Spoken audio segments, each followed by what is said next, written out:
As the House Democrats push toward impeachment, a stronger economy continues to be obvious. Job growth way up and unemployment way down at a 50-year low at 3.5%.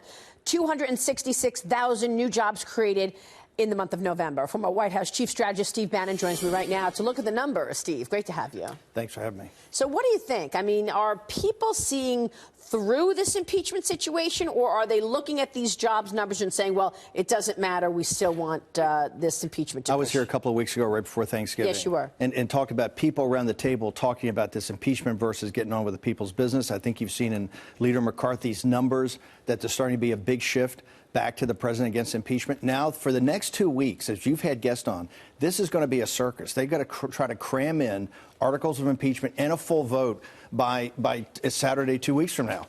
At the entire time, these numbers, and that's what I wanted to talk to you about, these numbers are extraordinary. It's just not about labor. This shows you Trump's entire strategy coming together.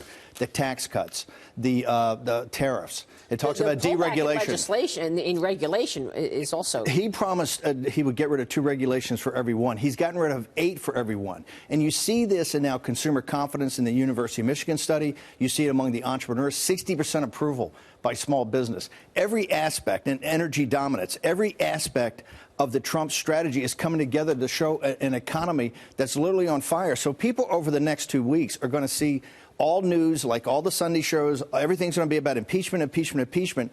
Yet the real story is Trump's turnaround of the American economy. And remember, Biden and Obama had the greatest transfer of wealth in American history in their 8 years. What Donald Trump has done, these numbers are showing. Blue-collar workers' wages are growing faster than white-collar workers.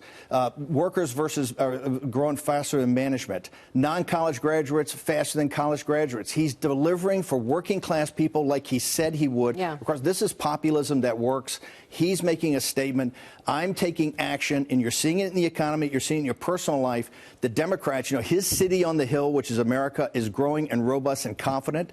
Nancy Pelosi's city in the swamp is going to be tied up for the next 2 weeks in a circus. American people are going to sit there, just like in Thanksgiving, I think, and weigh and measure this and saying, what are the Democrats doing? Not only that, but you've never seen an impeachment process that has taken 25 days. It's so truncated. They're racing this through. The other thing about the wages, national wages up 3.1%, but when you look at the bottom earners, it's actually up 6, 7, 8%. This is the thing. This is what he promised to the deplorables. He said, not in the room, not in the deal. I'm going to be your voice. And this shows you across the board. Look, 3 sets of people should be concerned about where his economy is going right now. The radical left of the Democratic Party, Joe Biden's economic advisors, and the leaders of the Chinese Communist Party in China. Because what President Trump is showing, he doesn't need any of them, right? Yeah. He is delivering for working class people. This economy, I got to tell you, if capital expenditure kicks in, and people got to remember, he's doing this with a Fed that has been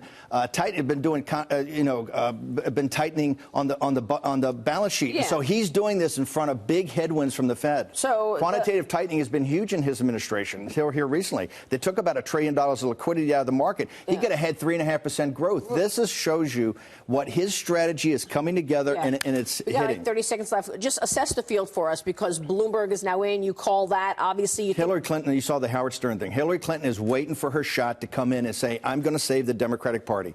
That Michael Bloomberg is a liberal or moderate Republican. He's not a Democrat. She's going to come in. This whole thing's going to come down to Super Tuesday. I don't think anybody can win it right now in the primary process. Bloomberg's going to drop a money nuclear weapon on Super Tuesday for all the big states. I think Hillary Clinton is waiting in the wings to come in and say, I'm going to save the Democratic Party for Michael Bloomberg. She still comes in? The Howard Stern interview tells me more than anything that she's coming in. Unbelievable. All right. And Bloomberg has been a factor. Kamala Harris is out. He's already polling. He's already spent more money on ads than she raised the entire time. Back in a minute. Steve, great to see you, Steve.